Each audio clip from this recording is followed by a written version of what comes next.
नमस्कार। आप सभी का राजकीय महाविद्यालय श्री कर्णपुर के यूट्यूब चैनल में स्वागत है। आज हम बीए तृतीय वर्ष के द्वितीय प्रश्न पत्र भारत का भूगोल में भारत की जलवायु के बारे में पढ़ेंगे।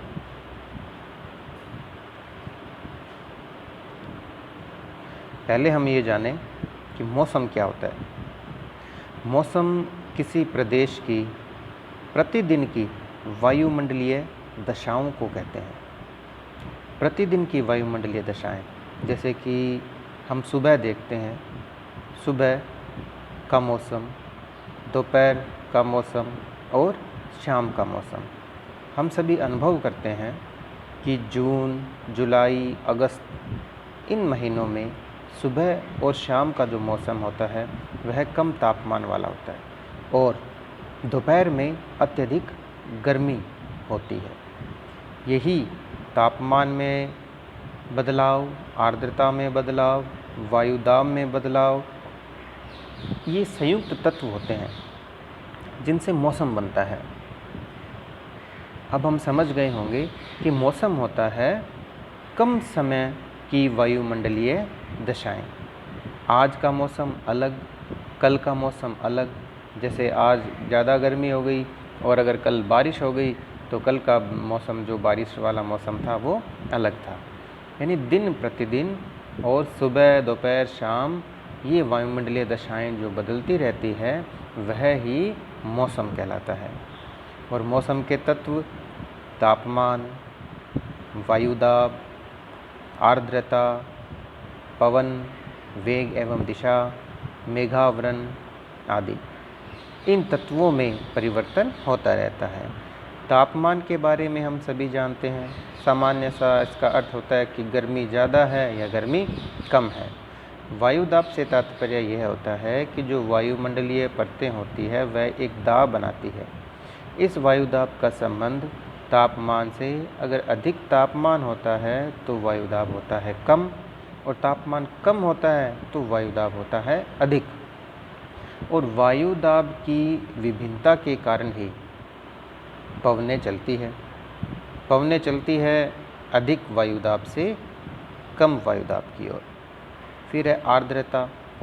आर्द्रता से तात्पर्य है हवा में नमी की मात्रा, यानी जो हम हवा महसूस करते हैं वह शुष्क है या उसमें नमी है, यह आर्द्रता होती है।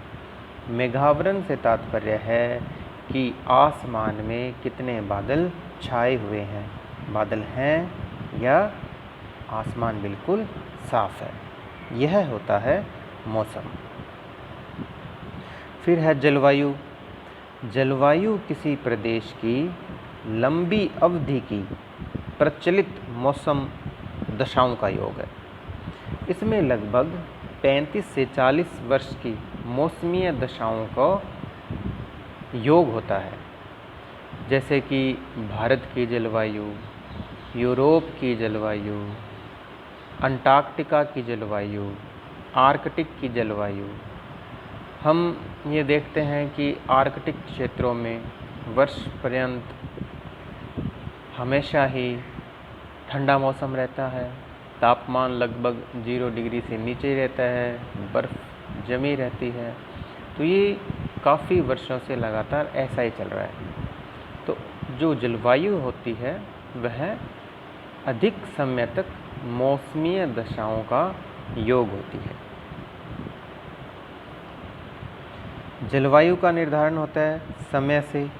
लगभग 35 से 40 वर्ष का जो समय है मौसम का।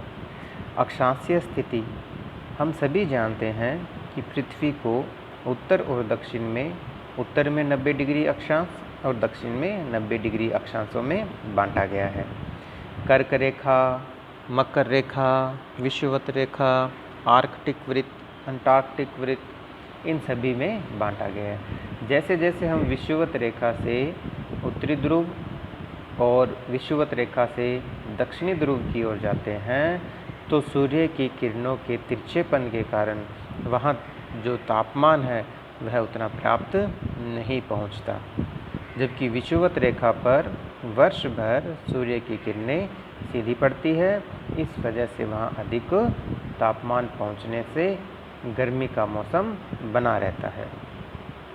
महाद्वीपीय महाद्वीपीय स्थिति से यह अर्थ है कि कौन सा भूभाग या कौन सा प्रदेश महासागर से दूर है। जो महासागर से दूर होता है और चारों ओर से स्थल से आबद्ध रहता है वह स्थिति महाद्वीपीय कहलाती है। महासागरीय स्थिति, जो स्थान प्रदेश महासागर के किनारे स्थित होते हैं वह महासागर से प्रभावित रहते हैं। उच्चावच लक्षण, उच्चावच लक्षणों में जैसे पहाड़, पठार, मैदान, तटीय मैदान, थार का मरुस्थल, इन सभी उच्चावचों के कारण भी जलवायु प्रभावित होती है, क्योंकि जैसे जैसे ऊंचाई पर जाते हैं तापमान में कमी आती है। पहाड़ अधिक ऊंचाई पे होते हैं, तो जैसे जैसे ऊंचाई पे जाते हैं तो तापमान में कमी होने के कारण उन प्रदेशों में तापमान कम रहता है। अब हम बात करते हैं भारत के संदर्भ में।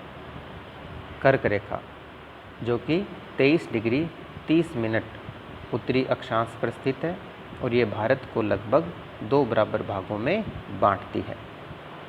भारत का दक्षिणी भाग उष्णकटिबंध में तथा उत्तरी भाग शीतोष्णकटिबंध में आता है। भारत के उत्तर में विशाल हिमालय पर्वत है। यह भारत को मध्य एशिया से अलग करता है तथा वहाँ से आने वाली शीतल पवनों को रोकता है। हिंद महासागर से आने वाली मानसून पवनों का भारत की जलवायु पर सबसे अधिक प्रभाव पड़ता है। भारतीय जलवायु को प्रभावित करने वाले कारक, स्थिति एवं अक्षांशीय विस्तार। भारत का जो विस्तार है वह 8 डिग्री 4 मिनट उत्तरी से 37 डिग्री 6 मिनट उत्तरी अक्षांशों के मध्य स्थित है। विषुवत रेखा के पास होने के कारण दक्षिणी भारत में वर्ष भर उच्च तापमान रहता है। उत्तरी भाग गर्म शीतोष्ण पेटी में स्थित है। यहाँ शीत ऋतु में निम्न तापमान रहता है। समुद्र से दूरी, भारत अरब सागर, हिंद महासागर तथा बंगाल की खाड़ी से घिरा हुआ है। भारत के तटीय प्रदेशों की जो जलवायु है वह सम रहती है, ना अधिक गर्मी ना अधिक सर्दी। जो प्रदेश देश के आंतरिक भागों में स्थित है उन प्रदेशों की जलवायु अति विषम या महाद्वीपीय है। उत्तर पर्वतीय श्रेणियाँ, हिमालय व उसके साथ की श्रेणियाँ भारत को शेष एशिया से अलग करती है। ये श्रेणियाँ शीतकाल में मध्य एशिया से आने वाले अत्यधिक शीतल व शुष्क पवनों से भारत की रक्षा करती है तथा दक्षिणी पश्चिमी मानसून पवनों के सामने अवरोध बनाती है ताकि वे भारत की उत्तरी सीमाओं को पार न कर सके। स्थलाकृति प्रभावित करते हैं क्या? तापमान, वायुमंडलीय दाब, पवनों की दिशा तथा वर्षा की मात्रा। हिमालय पर्वत नमी युक्त मानसून पवनों को रोककर पूरे उत्तरी भारत में बारिश का कारण बनता है। मेघालय पठार की पहाड़ियों की कीपनुमा आकृति से मानसून पवनों द्वारा विश्व की सबसे अधिक वर्षा होती है। अरावली पर्वत मानसून पवनों की दिशा के समानांतर है, अतः यह मानसून पवनों को रोकने में असफल होता है। पश्चिमी घाट मानसून पवनों के मार्ग में दीवार की भांति खड़ा है, जिस कारण इसके पश्चिमी ढालों तथा पश्चिमी तटीय मैदान में भारी वर्षा होती है तथा इसके पूर्व में शुष्क हो जाती है। उसे वर्षा छाया क्षेत्र कहते हैं। जैसे पवनें किसी पर्वत को पार करती है तो वह सामने वाले भाग से टकराती है, ऊपर उठती है।